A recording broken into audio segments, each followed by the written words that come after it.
السلام علیکم ورحمۃ اللہ وبرکاتہ۔ بسم اللہ الرحمن الرحیم، نحمدہ ونصلی علی رسول الکریم، اما بعد۔ آج کے دور کی سب سے بڑی پریشانی روز بروز مہنگائی کا اضافہ ہونا، اشیاء خورد و نوش اور گھریلو ضرورت کا سامان جو ہمیں ڈیلی لائف میں ضرورت پڑتا ہے اس کے ریٹوں کا اوپر نیچے ہونا، بلکہ اوپر ہی اوپر ہونا۔ اسلام میں مہنگائی کے متعلق کیا احکامات ہیں؟ کیا اسلام چیزوں کے ریٹوں کو متعین کرنے کا حکم دیتا ہے؟ مہنگائی کے اسباب کیا ہیں؟ ظاہری اور باطنی اسباب کیا ہیں؟ اور ان کا علاج کیا ہے؟ یاد رکھیے، تاریخ اپنے آپ کو دہراتی ہے۔ یہ کوئی پہلی بار نہیں کہ اشیاء خورد و نوش اور روزمرہ کی ضرورت کا سامان مہنگا ہو رہا ہے۔ یہ کوئی نئی بات نہیں ہے۔ نبی کریم صلی اللہ تعالی علیہ وسلم کے زمانے میں ایسا ہوا، اشیاء خورد و نوش کی قیمتیں ہوش ربا اضافہ ہو گیا۔ صحابہ کرام آپ صلی اللہ تعالی علیہ وسلم کے پاس شکایت لے کر حاضر ہوئے اور آپ صلی اللہ تعالی علیہ وسلم سے اشیاء خورد و نوش کی قیمت متعین کرنے کے لیے عرض کیا، تو آپ صلی اللہ تعالی علیہ وسلم نے ارشاد فرمایا کہ اللہ تبارک و تعالی ان اشیاء کی چیزوں کو کم اور زیادہ کرتے ہیں۔ حوالے کے لیے سنن ابی داؤد حدیث نمبر 1543، سنن ترمذی حدیث نمبر 4131 اور سنن ابن ماجہ حدیث نمبر 2200 دیکھ لیجئے۔ اور یہاں تک تو بات پھر چلیے کسی حد تک عقل میں آتی ہے، تھوڑا سے بعد کے زمانے میں آ جائیے۔ خلفائے راشدین کے زمانے میں بھی یہ صورتحال پیدا ہوتی رہی، اور سب سے خطرناک ترین صورتحال تاریخ کے اندر عباسی دور خلافت کا ہے۔ اور امام مقریزی اپنی تاریخ کے اندر لکھتے ہیں کہ اشیاء خورد و نوش کی قیمتیں عام انسان کے بس سے باہر ہو گئیں، یہاں تک کہ لوگ کتے اور بلیوں کو پکڑنے لگے اور کھانے لگے، اور پھر یہ کتے اور بلیاں بازار کے اندر قیمتاً فروخت ہونے لگیں۔ ان کو 5 درہم میں بیچا جانے لگا، پھر کم پڑ گئیں، یہاں تک کہ لوگ آدم خور ہو گئے۔ ایک جماعت نے تو یہ طریقہ اختیار کیا کہ وہ رسی اور آنکس اور آنکڑا لے کے چھت پہ چڑھ جاتے اور نیچے کوئی آدمی آتا اس کو پکڑ کر اوپر کھینچ لیتے اور اس آدمی کو ہی کھا جایا کرتے تھے۔ اور حاکم وقت مستنصر کا تو یہ حال ہو گیا تھا کہ محل کی چیزیں فروخت کر دی اور زمین پر بیٹھ گیا اور چٹائی پہ بیٹھنے لگا۔ اور ایک وقت ایسا آیا کہ اس کا وزیر گدھے پر آیا تو لوگوں نے پہلے اس کے گدھے کو کھایا، پھر اس کے بعد اس وزیر کو بھی کھا گئے۔ آپ اٹھا کے تاریخ دیکھ لیجئے۔ اب آتے ہیں ان کے اسباب کی طرف۔ ایک باطنی اسباب ہیں جو بالکل ظاہر ہیں۔ پہلا سبب دین سے بیزاری اور معصیت پر جرت۔ اللہ تبارک و تعالیٰ نے پہلی قوموں کو بھی جو تباہ کیا، اس وجہ سے نہیں کہ وہ گناہ کرتے تھے، بلکہ اس وجہ سے کہ ان کو گناہ پر جرت ہو گئی تھی، گناہ کو گناہ ہی نہیں سمجھتے تھے۔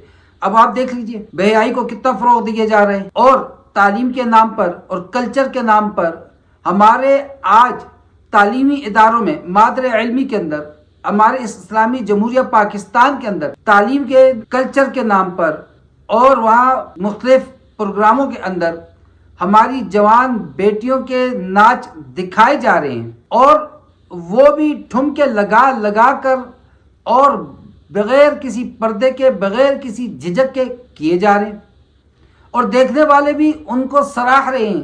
الیاذ باللہ، یہ تو بالکل وہی مغلیہ خاندان اور وہ زمانے یاد آتے ہیں کہ جب رقاصائیں رقص کرتی تھیں اور مغنیاں گاتی تھیں اور رقص و سرور کی محفلیں ہوتی تھیں، بالکل وہی کیفیت ہو رہی ہے۔ اچھے اچھے نامی گرامی اسکولوں کے اندر، کالجوں کے اندر، یونیورسٹیوں کے اندر اسلامک نام والی، اسلامک کلچر والی جو مشہور ہیں، ایسے اداروں کے اندر بھی، اور سب کچھ کو چھوڑیے جی، دفع کیجیے، ملک اسلام پر بنا اور ملک میں آبادی کس چیز کی ہے؟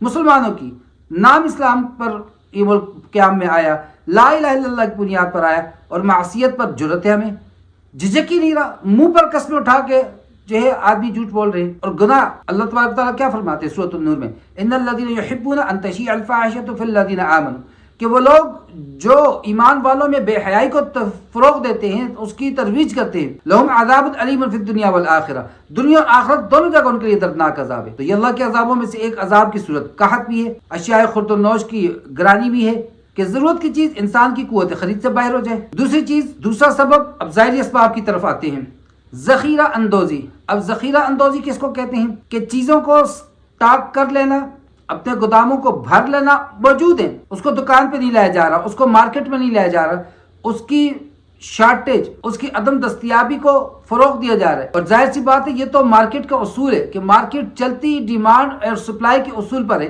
ڈیمانڈ زیادہ اور سپلائی کم ہو، ریٹ بڑھ جاتے ہیں، اور سپلائی زیادہ ہو ڈیمانڈ کم ہو ریٹ خود بہت گر جاتی ہیں۔ اب تیسرے سبب کی طرف آ جائیں کہ جو ضرورت کی چیزیں ہیں، روزمرہ کی زندگی کی ضرورت کی چیزیں ہیں، ان کی کمی یا عدم دستیابی، اب ان کا کم ہونا، اب اس کے اسباب کی طرف آتے ہیں۔ ہم روزمرہ میں کیا چیز استعمال کرتے ہیں؟ گھی ہے، چاول ہے، دالیں ہیں، آٹا ہے، یہ چیزیں ہم روزمرہ میں استعمال کرتے ہیں جو ضرورت کی ہیں۔ اسپیگٹیز نہ بھی ہوئے، کیچپ نہ بھی ہوئی، مایونیز نہ بھی ہوا، نوڈلز نہ بھی ہوئے، کام چل جائے گا۔ آٹا ہر گھر کی ضرورت ہے، چینی ہر گھر، اگرچہ یہ بھی عیاشی میں لیکن ضرورت بن گئی۔ اب دالیں ضرورت ہے، چاول، گھی، آئل یہ ضرورت ہے۔ اب ان چیزوں کی کمی ہونا، اب اس کمی کے اسباب کیا ہیں؟ پہلی چیز زراعت سے ناآشنائی۔ جس وقت ہم اسکولوں میں ہوا کرتے تھے تو زراعت ایک اختیاری سبق کے طور پر نہیں، لازمی سبق کے طور پر 6ٹھی 7ویں 8ویں میں پڑھائی جاتی تھی۔ عربی بھی 6ٹھی 7ویں 8ویں میں لازمی پڑھائی جاتی تھی۔ 3 دن ان کے اسباق ہوا کرتے تھے، تو کچھ نہ کوئی شد مد ہمیں بھی ہوا کرتی تھی زراعت کے ساتھ، اور اساتذہ باقاعدہ پیوند کاری سکھایا کرتے تھے، بیج کو کیسے رکھنا ہے سکھایا کرتے تھے، اس کسی جڑ سے کسی پودے کو نکالا اس کو کیسے لگانا ہے سکھایا کرتے تھے۔ آج نہیں سکھا رہے، نہیں ہو رہا، تو زراعت سے ناآشنائی کی وجہ سے بھی جو ہے فصلوں میں کمی آتی جا رہی ہے۔ دوسرا بارش کی کمی، اور بارش کی کمی کیوں نہ ہو، حدیث کا مفہوم ہے، اللہ رب العزت فرماتے ہیں کہ اگر یہ لوگ میری منشا پر آ جائیں تو میں رات میں ان پہ بارش کروں اور دن میں دھوپ کروں تاکہ ان کے کاموں میں خلل لائے۔ بارش کی کمی بالکل، پانی کی کمی بالکل موجود ہے۔ تیسرا سبب سستی اور اپنے فرائض کے اندر کوتاہی۔ یہ تو بالکل عام فام سی بات ہے، بالکل دیکھی ہوئی بات ہے۔ آج گاؤں دیہاتوں میں جائیں، سب سے پہلے تو میں اپنے گاؤں کو کہوں گا کہ جہاں پر لوگوں کا ذریعہ معاش یا زندگی گزارنے کا طریقہ ہی غلہ بانی تھا، کھیتی باڑی تھی، باڑے تھے، ان کے اپنے جانور ہوا کرتے تھے، وہیں پر وہ اگاتے، اناج اگاتے تھے، اسی کو استعمال کرتے، سادہ زندگی گزر جایا کرتی تھی۔ آج اگر ہم کہیں کہ میرے گاؤں میں 100 گھر ہیں تو ان میں سے 90 غیر آباد ہیں، 10 آباد ہیں صرف۔ لوگ شہروں میں آ گئے، لوگوں نے آسائشات کو حاصل کر لیا، زمینیں ویسے ہی پڑی ہوئی ہیں، یا وہ بیرون ممالک چلے گئے کمانے کے لیے، والدین کو آسائشات کی جگہ پر لے آئے۔ آج وہی لوگ جو ایک دوسرے کو مفت میں دودھ دیا کرتے تھے کہ اس کی بھینس بیمار ہے، اس کی بھینس دودھ نہیں دے رہی، آج وہی لوگ دودھ خریدنے پر مجبور ہیں۔ اسی طرح دیگر سود اور دیگر کاروبار کا رواج کتنا عام ہے، کتنی آسانی سے کہہ دیتے ہیں صرف 8%، صرف 10%، کم از کم مارک اپ پہ آپ پیسے لیں، زراعت کے لیے لیں، آپ کسی بھی کام کے لیے لیں، اور کیا کرنا ہے پھر اس کے بعد؟ جو بھی کاروبار کریں جس کی بنیاد ہی آپ نے سود پر رکھی ہے، وہ کیسے آگے آپ کو اچھی فصل، اچھی نسل دے سکتی ہے؟ جس کی بنیاد ہی حرام پر ہو، جس کا ادنیٰ درجہ یہ ہے سود کا کہ آدمی اپنی سکی ماں جس سے وہ پیدا ہوئے، نعوذ باللہ اعوذ باللہ، کہ آدمی اس کے ساتھ سوئے، جس کی بنیاد اس پہ رکھی گئی، تو کہاں سے فصلیں ہوں گی؟ اور پھر اگر ہوں گی تو کہاں سے وہاں اس کی کھانے پینے سے، اس کے اثرات سے اچھی نسلیں پیدا ہوں گی؟ کیوں محمد بن قاسم نہیں آ رہا؟ کیوں محمود غزنوی نہیں آ رہا؟ اب تو خوراکوں کو دیکھ لیجئے، جس مرغی کو ہم استعمال کر رہے ہیں اس کی خوراک کو دیکھ لیجئے، جس جانور کو، اب تو جانوروں میں بھی ہائیبرڈ سسٹم آ رہے ہیں، ان کو بھی بجائے قدرتی طریقے سے ملاب کرنے کے انجیکشن سے ان کو جو ہے وہ پریگننٹ کیا جا رہا ہے، اور ان کو ایسی خوراکیں کھلائی جا رہی ہیں کہ وہ جلدی فربا ہو جائیں، زیادہ دودھ دیں۔ تو پھر کیسے ہم لوگ ان خوراکوں کو استعمال کر کے ہمارے اندر کیسے غفلت دور ہوگی؟ کیسے ہم ایمان والی کام کریں گے؟ کیسے ہم اعمال صالحہ کریں گے؟ اور سب سے بڑا ظلم، چوتھا سبب، فضول خرچی۔ اب فضول خرچی کیسے؟ حضرت عمر رضی اللہ تعالیٰ عنہ کا زمانہ ہے، ایک موقع پر حضرت جابر بن عبداللہ رضی اللہ تعالیٰ عنہ گوشت لے کر آ رہے ہیں، حضرت عمر رضی اللہ تعالیٰ عنہ سے ملاقات ہوتی ہے، پوچھتے ہیں کیا ہے؟ کہا گوشت ہے۔ کیسے لے لیا؟ کہا بس اچھا لگا تو لے لیا۔ حضرت عمر رضی اللہ تعالیٰ عنہ سخت ناراض ہوتے ہیں، فاروق لقب ایسے نہیں تھا، حق اور باطل کے درمیان فرق کرنے والے تھے۔ کہا اچھا جو چیز پسند آئے گی لے لیا کرو گے۔ سب سے بڑا المیہ یہ، میں کہتا ہوں آپ کہتے ہیں غربت ہے، مہنگائی ہے، خدا کی قسم جائیے KFC کے اندر، لائنوں میں لگ کے آپ کو خریداری کرنی پڑتی ہے، جائیے بڑے بڑے مالز کے اندر جہاں پر یہ ایسی ایک ویسٹ کوٹ وہ 27,000 کی، 25 کی، 22 کی، 20 کی مل رہی ہوگی، لائنوں میں لگنا پڑتا ہے، چیزیں خریدنے کے لیے لائن، چیزوں کا بل پے کرنے کے لیے لائن، اور بتایا جاتا ہے ہم برینڈز لیتے ہیں، اور فضول خرچی حد سے زیادہ، ضرورت ہی نہیں ہے۔ آنکھوں دیکھیے، خوراک لے رہے ہیں، حد سے زیادہ کھا رہے ہیں، آدھی ضائع کر رہے ہیں، جا رہے ہیں اپنی آنکھوں سے۔ KFC پر دیکھا، ہوٹلوں پر دیکھا، عثمانیہ، جتنے ہم نام والے ہوٹل دیکھتے ہیں، باخدا آپ اسلام آباد جائیں، اوپر منال پہ چلے جائیں، وہاں پر روزانہ ویسٹیج آف فوڈ اس کا ریکارڈ ہوتا ہے آپ کان پکڑ لیں کہ لوگ کر کیا رہے ہیں کہ اس ہفتے میں 3 من خوراک قابل استعمال ہمیں ویسٹ کرنی پڑی. اور بھائی کھانا نہیں تو منگوانا کیوں ہے؟ چلو منگوا لیا، کھا لیا، بچ گیا، اس کو پیک کروا دو، اسی غریب بیٹر کو دے دو، گھر لے آؤ، راستے میں کسی غریب فقیر کو دے دو. نہیں، بس جو من میں آ گیا ضرورت نہیں ہوتی. اچھی لگی لے لی، اچھی لگی لے لی. اب تم نے تو لے لی، اب اس سے کیا ہوگا؟ اس چیز کی ڈیمانڈ بڑھنے لگ گئی، دوسرے نے بھی مقابلے میں آ کر لے لی، تیسرے بھائی نے بھی لے لی، تو پیسے غلط چیز پہ لگ رہے ہیں. مارکیٹ میں آٹا دال آنے کے بجائے موبائل آ رہے ہیں 5-5 لاکھ کے، 6-6 لاکھ کے، اسکرینیں آ رہی ہیں، LED آ رہی ہیں. ہر چیز جو عیاشی کے اندر ہے وہ مہنگی سے مہنگی آ رہی ہے، اور اشیاء خرد و نوش مل نہیں رہی ہیں. اور پھر حضرت عمر رضی اللہ تعالیٰ نے یہاں تک بات نہیں کی، فرمایا کیا تم اس آیت کے مصداق سے نہیں ڈرتے؟ کون سی آیت؟ 26واں پارہ، پہلی سورت، دوسرا رکوع، سورۃ الاحقاف. اللہ تبارک و تعالیٰ فرماتے ہیں فاستمتعتم بها، دنیا میں تمہیں چیزیں مل گئیں، تم نے ان سے نفع اٹھا لیا. فالیوم تجزون عذاب الہون، آج کے دن تمہیں ذلت والا عذاب دیا جائے گا بسبب اس کے جو دنیا میں تم کرتے تھے. اور فضول خرچی کیا ہے؟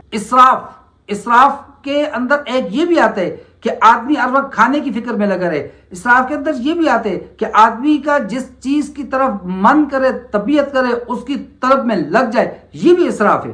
ہر دل پسند چیز کو حاصل کرنا، ہر من پسند چیز کو لے لینا، کھانا، یہ ساری چیزیں اسراف کے اندر داخل ہے. صرف خرچ کرنے نہیں، ان کی طلب میں لگنا بھی اسراف کے اندر، فضول خرچی کے اندر آتا ہے. کیوں نہ مہنگائی ہو، پھر کیوں نہ اشیاء خرد و نوش مہنگی ہوں. 5واں سبب، معاشرے میں اخوت، بھائی چارہ اور تعاون کا فقدان. مجھے بہت اچھی طرح یاد ہے کہ جب ہم چھوٹے چھوٹے ہوا کرتے تھے، اللہ غریق رحمت فرمائے میرے تایا جان تائی جان کو، کہ ان کے گھر کے جو باورچی خانہ تھا اس کے اندر ایک چھوٹی سی کھڑکی تھی، تقریباً 2x2 کی، اور وہ کھولتے تھے جب بھی کھانا پکتا، پلیٹ پہ ڈالا، وہیں سے پڑوسی پہ آواز کی، ان کو دے دی پلیٹ. آج ہم کھا رہے ہیں، ضائع کر رہے ہیں، پڑوس پہ نہیں دے رہے. حالانکہ آپ صلی اللہ تعالی وسلم نے فرمایا گوشت پکا رہے ہیں تھوڑا پانی زیادہ ڈال دو تاکہ پڑوس پہ بھی دے دو. دوسری حدیث میں فرمایا وہ ایمان والے نہیں جو خود تو پیٹ بھر کے سو رہے، پڑوسی بھوکے ہے. آج لوگ پانی کے ساتھ کھانے پر مجبور ہیں، اور ہمارے یہاں 3-3 4-4 سالن پک رہے ہیں. صرف پیاز کے ساتھ بھی روٹی کھائی جا سکتی ہے، تڑکا لگا کے، صرف ٹماٹر کا تڑکا لگا کے بھی اس کو کھایا جا سکتا ہے، اور صرف ابال کے بھی چیز کو کھایا جا سکتا ہے. اور ہم سب کا مکسچر بناتے ہیں جس کو ہم قورمہ یا سالن کہتے ہیں. 5 اجناس ڈال کے ہم کھا رہے ہیں، اور وہ جو پانی کے ساتھ کھا رہے ہیں. کل ہمارا گریبان نہیں پکڑے گا. ہم سبب ہیں مہنگائی کے، ہماری عیاشیاں، ہماری چاہتیں، ہمارے بچوں کی ضرورتیں نہیں، چاہتیں. صحابہ کرام کیا کرتے تھے؟ فضائل اعمال کے اندر ایک واقعہ کہ ایک بکری کی سری ایک صحابی نے دوسرے گھر، تیسرے گھر، اس طرح گھومتے گھومتے 7 گھروں سے ہوتی ہوئی واپس پہلے صحابی کے گھر میں پہنچ گئی کہ وہ والا زیادہ ضرورت مند ہے، اس کو دے دو. وہ آگے بھیج رہے، وہ آگے بھیج رہے، ہر ایک دوسرے کو ضرورت مند سمجھ کے بھیج رہے، اور پہلے گھر میں وہ واپس آ گئی. کہاں ہے یہ مروت والی باتیں؟ کہاں گئی اسلام کی اخوت کہ جب جسم کے کسی حصے میں بھی درد ہو پورے جسم کو درد محسوس ہو؟ کہاں گئی وہ اخوت؟ 6واں سبب، سستی اور اختیار پیشہ سے گریز، کہ ہم فیلڈ کو ہی نہیں لے رہے.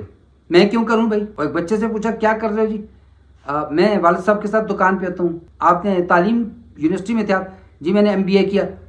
کام کا بندہ ہے تو؟ پہلا بندہ ہے جس نے MBA کیا، ماسٹرز ان بزنس ایڈمنسٹریشن، اور واپس اپنے والد کی دکان پہ بیٹھے بزنس میں، ورنہ MBA کرنے کے بعد نوکریاں تلاش کر رہے ہیں.